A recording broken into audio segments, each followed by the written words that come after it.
Oi gente, tudo bem? Hoje eu tô aqui com uma pessoa super especial, que é a Ana Carolina, ela é minha professora. Se apresenta. Eu sou Ana Carolina Nascimento Fernandes, fonoaudióloga e professora do Uniplan.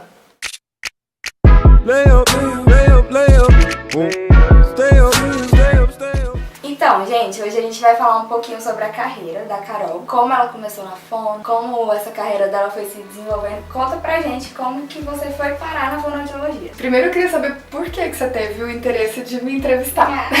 De onde surgiu isso? Então, sou curiosa. Você é uma pessoa que a gente, quando entra no curso de fono, todo mundo fala de você, na Uniplan. Então você já é uma pessoa que a gente admira muito, pela sua carreira mesmo, seu sucesso, e pela pessoa que você é, de estar sempre procurando ajudar seus alunos. Você ama o que você faz, isso é nítido, e você é uma profissional maravilhosa, e eu já sou apaixonada por você. Ai, que linda!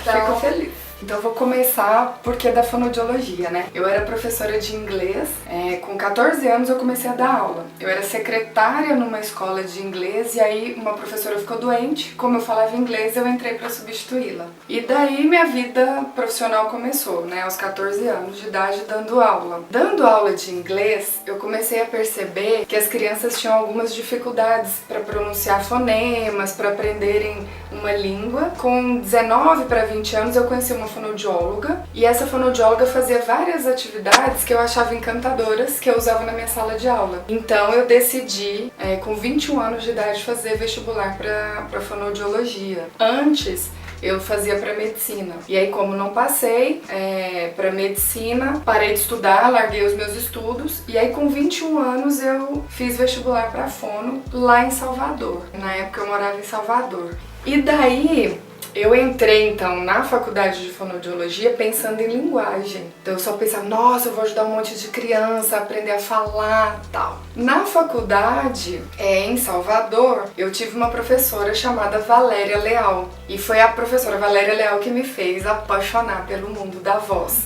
Ela e a minha colega na época, que é a Lilian Paternostro, que hoje é minha grande amiga, elas ficavam, assim, encantadas com aquele mundo de voz e tal. E elas me influenciaram muito, né? Então hoje eu digo que se eu sou da voz, eu comecei com essas duas pessoas que me influenciaram muito.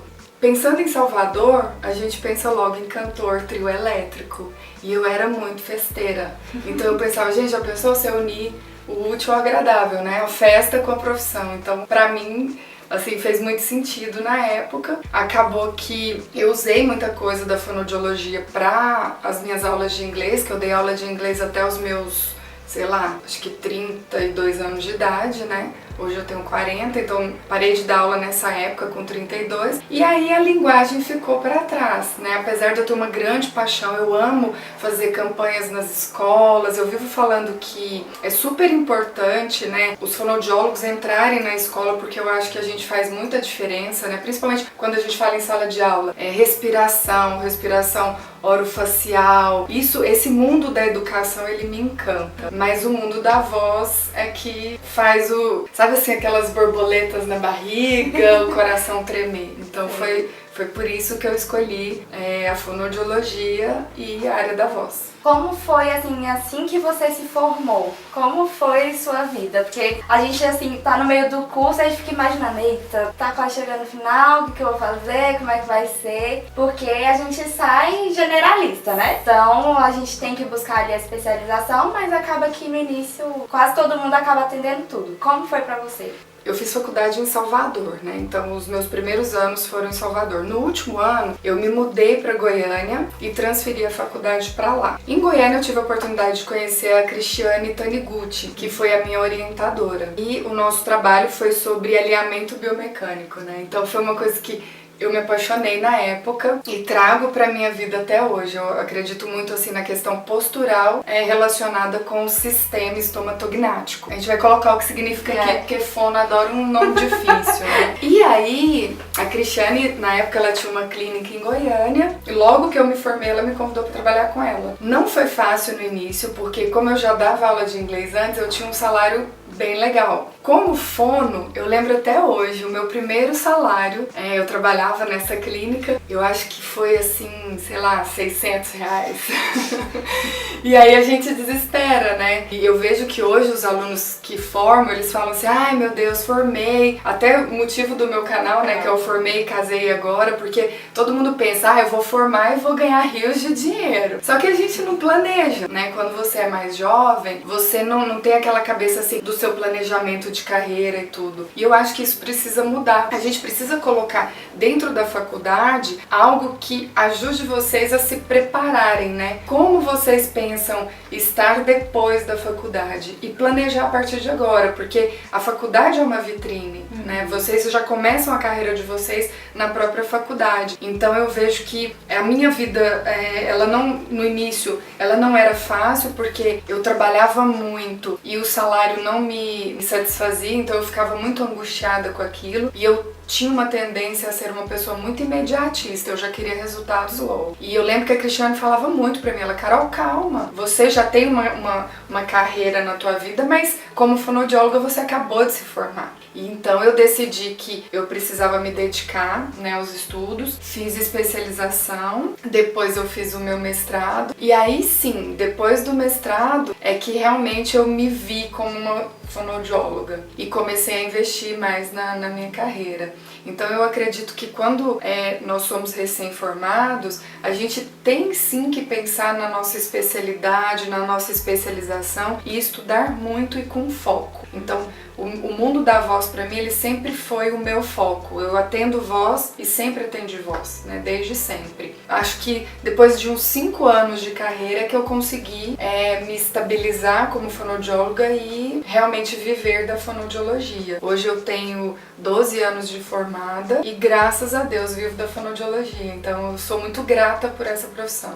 Que legal. E qual foi assim o melhor e o pior momento da sua carreira? Momentos específicos que você diria assim, tem algum assim? Pior eu acho que não, porque eu nunca tive momentos ruins na minha carreira. Eu tive desesperos assim, quando recém-formada, né? Mas eu acho que era muito mais pela minha personalidade de ser uma pessoa imediatista do que pela profissão, porque eu acho que quando a gente atende um paciente e tem o resultado, isso não tem preço, né? Não tem nada que te dê mais alegria do que ver um paciente feliz. Então, eu acho que não tem nada pior na carreira. Eu sempre vejo a nossa carreira, poxa, muito legal ser fono.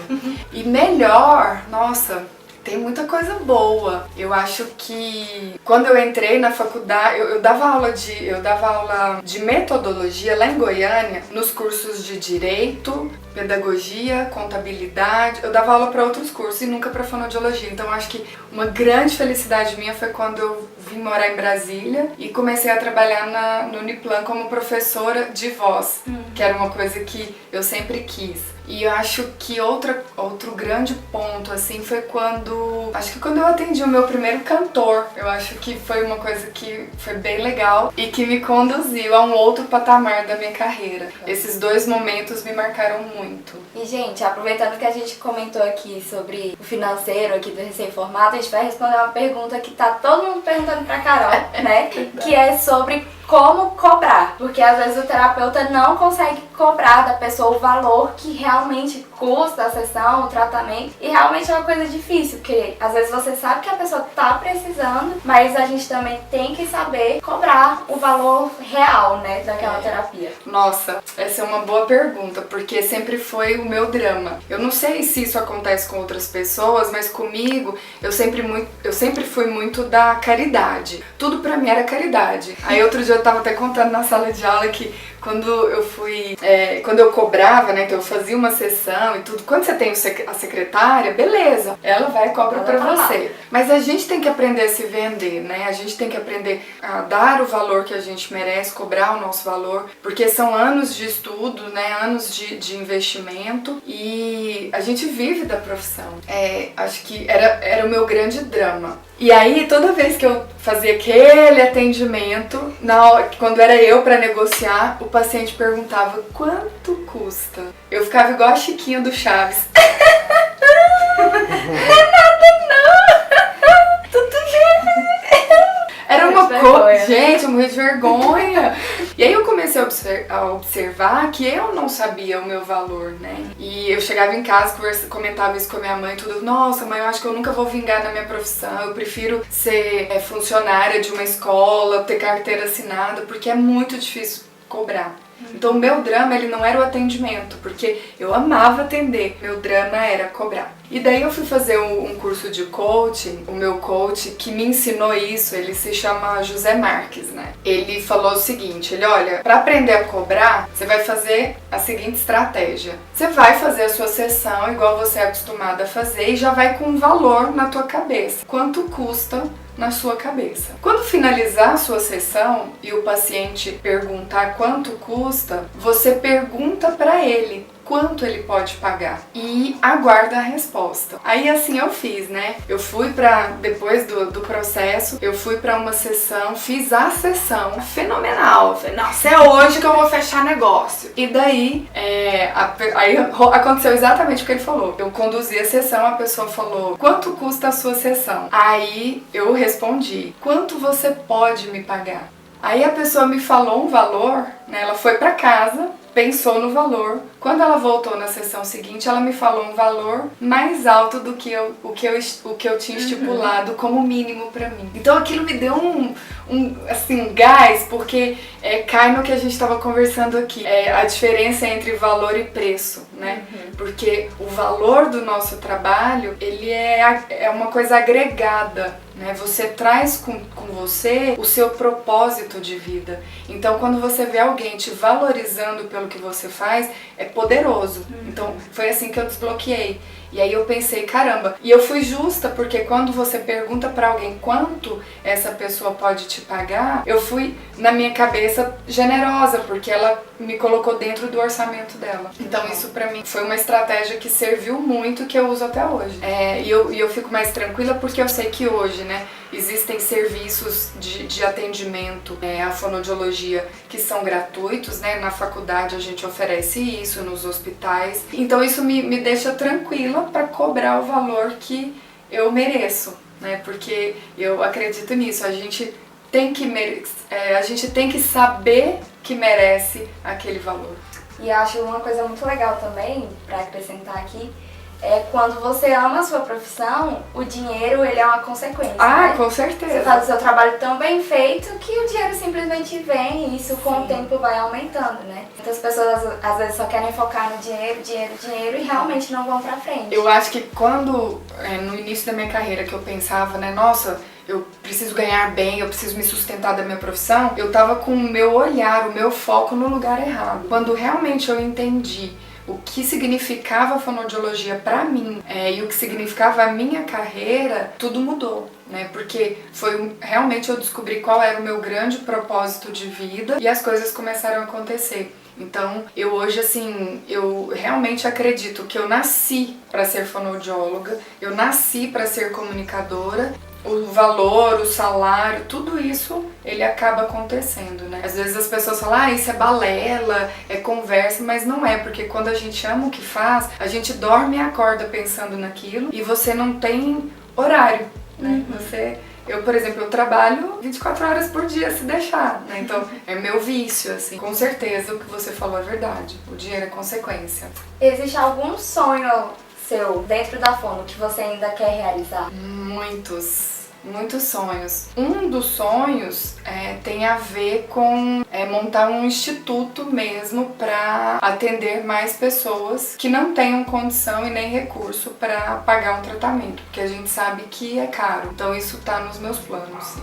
Última pergunta pra gente terminar o vídeo. Fica à vontade. Qual foi o maior ensinamento que você teve durante a sua carreira, assim, que a fonoaudiologia te trouxe? O maior que eu lembro, nossa, até me arrepiei de você falar, foi de uma professora minha, chamada Ivone. Foi o meu primeiro estágio e o meu primeiro paciente. Esse paciente, ele tinha uma síndrome chamada síndrome frontonasal, que o corpo caloso não colabava. E quando a primeira vez que ele chegou pra mim, que eu fui atendê-lo, eu entrei em desespero. Eu virei pra ela e falei assim, professora, mas o que eu vou fazer com esse menino? Ele não fala, ele não anda, ele não faz nada, ele não ouve. Aí ela virou pra mim e falou assim, você vai atender e você vai estimular e você vai dar amor.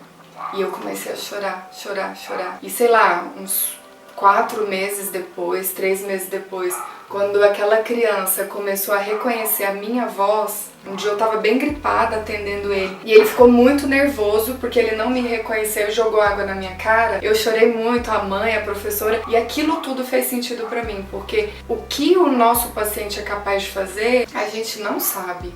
Agora, a nossa obrigação é de dar amor, dar estímulo, recebê-lo ali com todos os recursos que a gente for capaz. Nossa, que lindo isso. Isso é verdade.